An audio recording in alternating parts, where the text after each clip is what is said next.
I just realized that if you hover over the album art, it's actually like a GIF or a video. That's kind of trippy. Yo, what's going on, guys? Derrik here. Welcome back to my channel. Today, I'm going to do a full-length album reaction to the new Olivia Rodrigo album called Sour. I know I'm a little behind here, but as I mentioned in my last video, I've had a crazy few weeks and finally starting to get back into the normal routine of things. So I'm excited to check this out. Obviously, you guys know I'm a big believer in Olivia and just the talent that she is. I think for somebody that's her age, it's just incredible what she's done in the music industry so far, and she has a very, very bright future. So I'm excited to check this album out. You know, it's one thing to create a song that's really big and number one on the charts, but it's a totally different thing to create an album and a full body of work in song form. So I'm excited to check this out. It looks like it's 11 songs, 35 minutes long, which is actually pretty short for an album, but they're getting shorter and shorter these days. I'm gonna post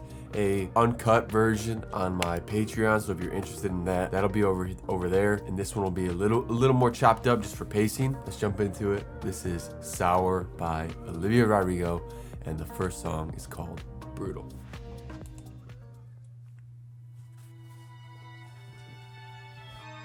Pretty strings.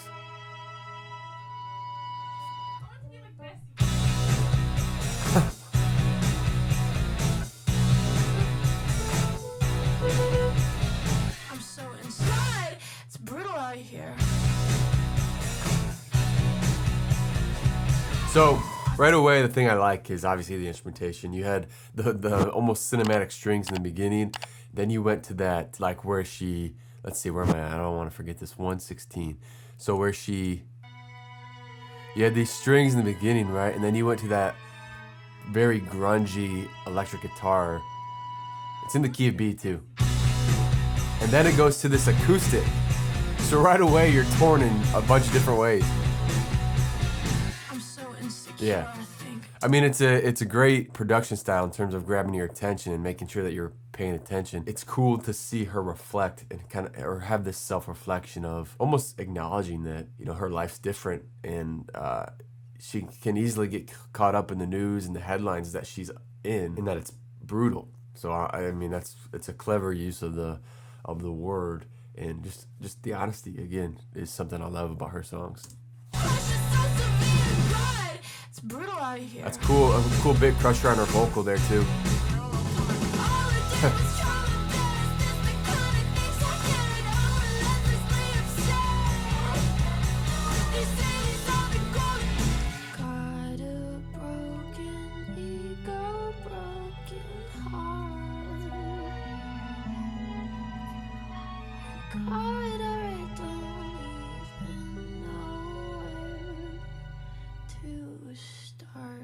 Yeah, I like that song a lot. I like the grungy guitar in it. It's just, to me, it's kind of like a open letter to the almost the not trauma, but the you know, kind of what she goes through as somebody that's in the spotlight, and almost saying, you know, fame is not what it's made out to be to a lot of people. I think that's in some ways what this song is hinting at, and it's interesting that she chose that for the kind of the first song. But I like the production style on it. I think it has that punk rock type of feel to it, and there's not a point in it that feels dull. That outro completely slowed down to a much slower beats per minute, and then, you know, the final line is, "And God, I don't even know where to start." So I like that song as the opener. But talk about honesty. Song number 2 on the album is called Traitor.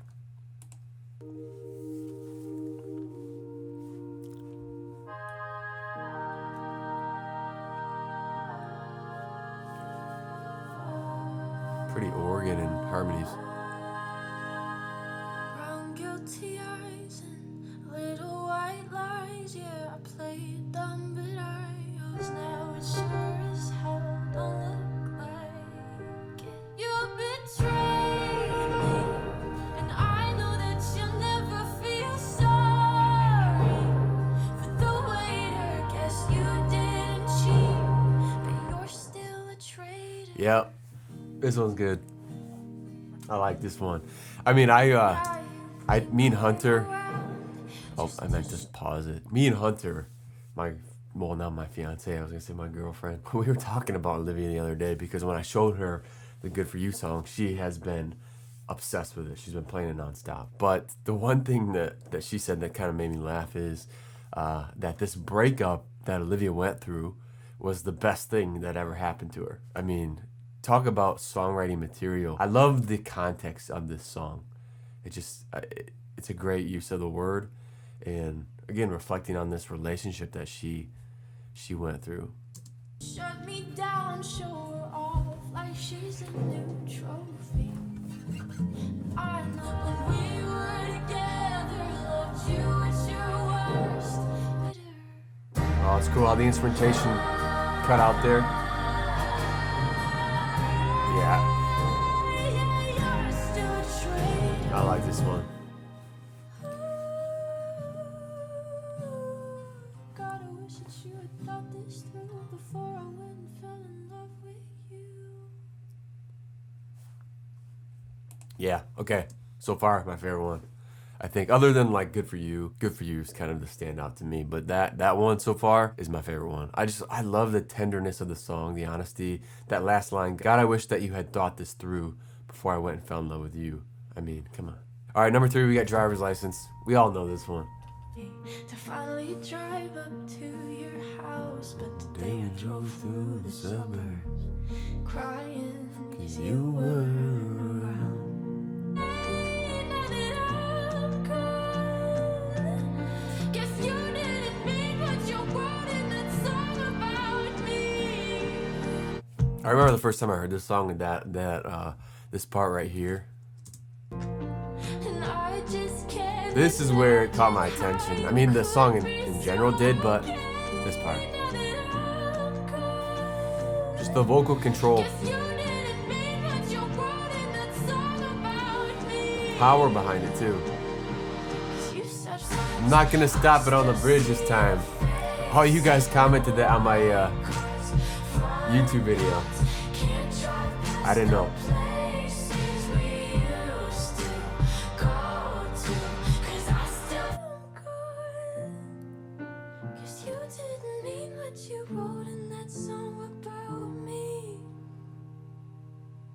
You said forever, now I drive along past your street.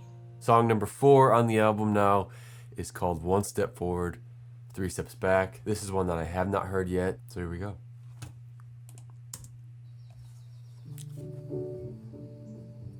Oh, Called you on the phone today. Never doubted myself so much. Like, am I pretty? Am I fun, boy? I hate that I give you power over that kind of stuff. ooh, cool on the last line. So I did see an article that said that she was going to, or she credited Taylor for the song New Year's Day. I think that's the name of it, for the melody, and this is clearly that song. You have the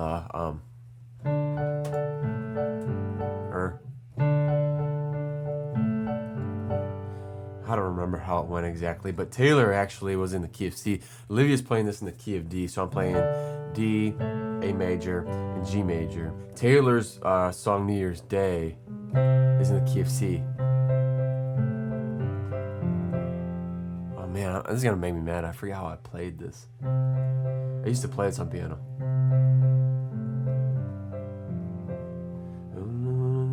At the party.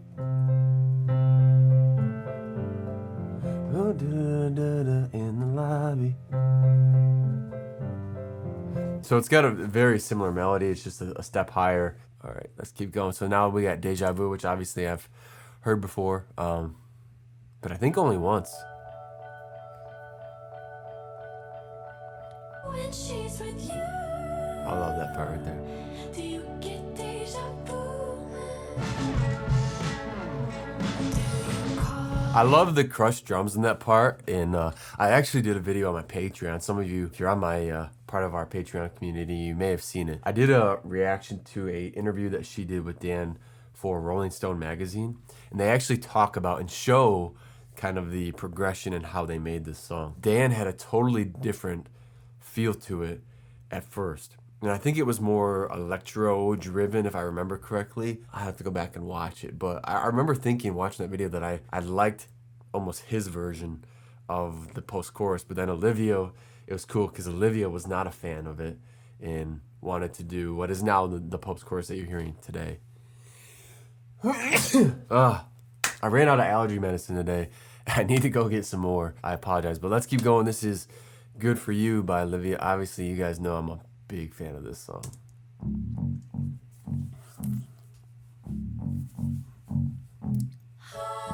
Good for you, I guess you moved on really easily. Good for you, you look happy and healthy, not me. If you love us, nobody knows spent the night crying on the floor of my bedroom. I saw someone did, or actually Hunter showed it to me. Somebody did a mashup of Misery Business and Good For You. It's actually super cool, and I do think there's a lot of parallels between those songs. I've seen a couple people compare them. They are different. I mean, there's no doubt that this song is inspired by them or by songs in that era, but I think that's amazing. I love that she takes influence from bands like Paramore, who are highly revered bands.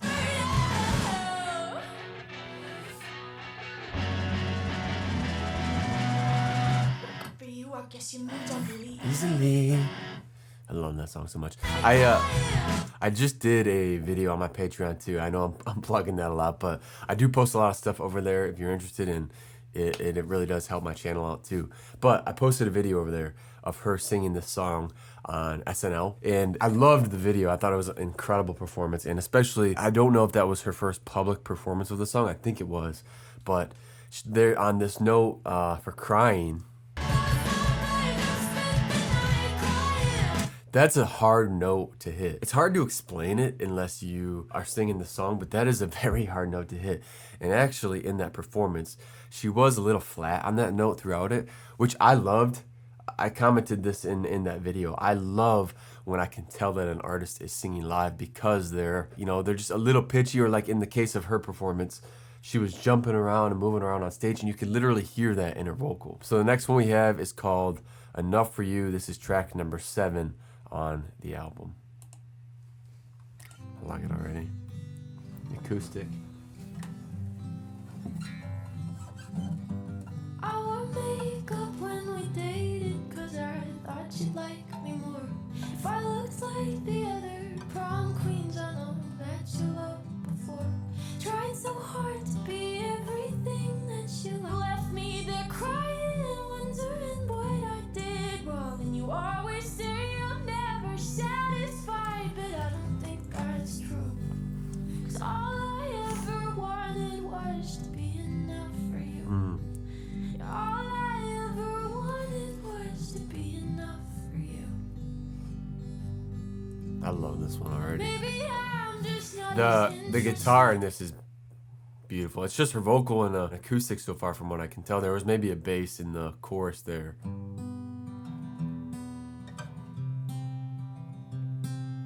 There's one thing I love about this album so far is it's the authenticness to it, and just the simple production style that her and Dan have. This is exactly the kind of music that I love to listen to, and it's incredible for someone her age to have this type of maturity in her music. Very pretty song to play on guitar. you had before. God, you couldn't have cared less about someone who was sorry, boy. Feel sorry for yourself. Cause someday I'll be everything to somebody. Oh, I love that you can hear the... So right here, you can hear the... You can hear the like the sounds of the acoustic where you were switching, or where she was switching chords. It's a squeak.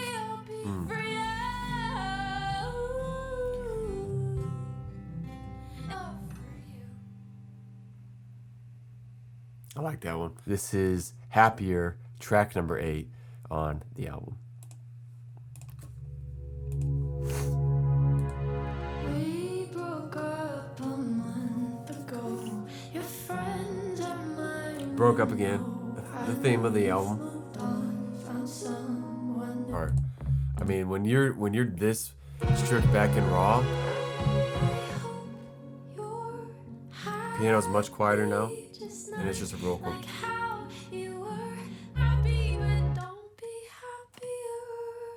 That is so pretty. I would say so far this one is, yeah, I'd say it's probably my least favorite. I think it's a great song. Don't get me wrong. I think it's a great song, but it just kind of seems somewhat the same. I like that she is, again, honest in her songwriting. Like, you can't take that away from her. Every song on here is just genuine. All right, let's keep moving on. Track number 9 is called Jealousy, Jealousy. And I love it. Great writing.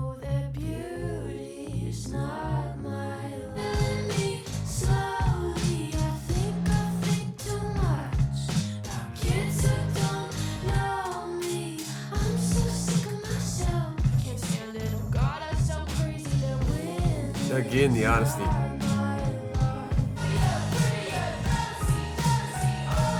Whoa, the piano, that's weird. It's out of key.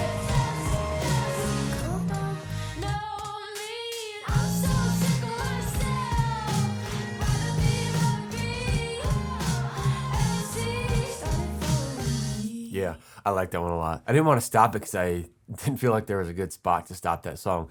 But the bridge was kind of funky. You had like a piano that came in off key, and it added a lot of tension to that section. And then the chorus comes in, it has this really cool groove with the kick snare and just the real instruments. Song number 10 is called Favorite Crime. This is track 10 on the album. These are the final 2 songs, so let's see what it's all about. Like it already. Acoustic. I watched as you fled the scene, you to all my friends. And now every time the siren sounds, I'm your favorite crime. Your favorite crime. 'Cause baby, we're mine.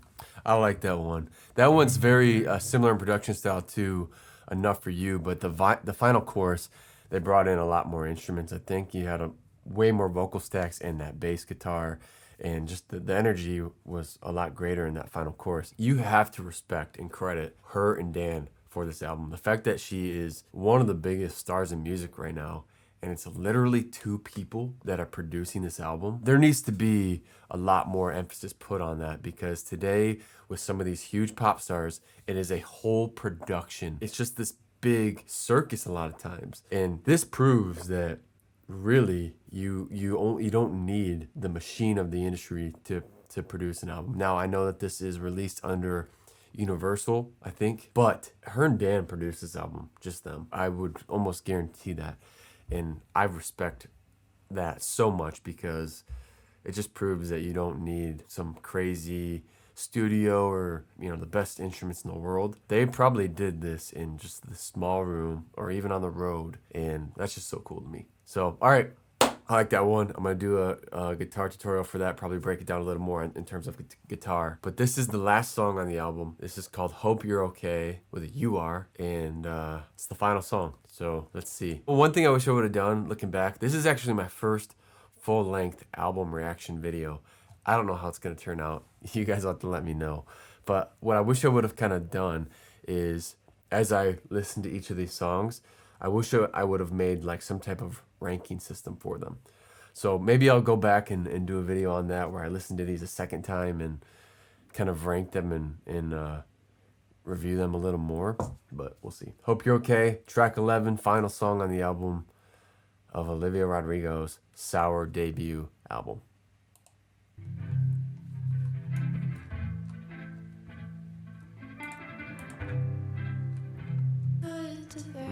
child wore long sleeves 'cause I was sad. And somehow I hope that you're okay. I trust the letters to the holes in my butterfly wings. Nothing's forever.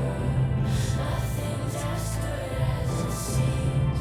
When the clouds iron out, monsters creep into your house. Every door is hard to close.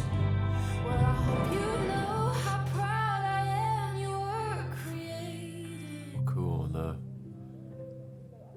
like the vocal noisescape, the conversation in there. It sounds like her and Dan talking.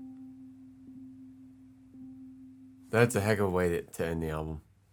You know, the one thing I do like about that song a lot, not the one thing, I like a lot of things about it, but that it's kind of different, like I said, from this whole breakup narrative or theme of the album. That one, to me, based on the lyrics, is about a friend that maybe grew up in some type of family that didn't accept them for who they were. And she's saying, I hope you know that I love you and I hope you're okay. Such a tender and beautiful song. And the electric guitar on it at the end there was the perfect tone for the song. Lyrically, I think it's my favorite song.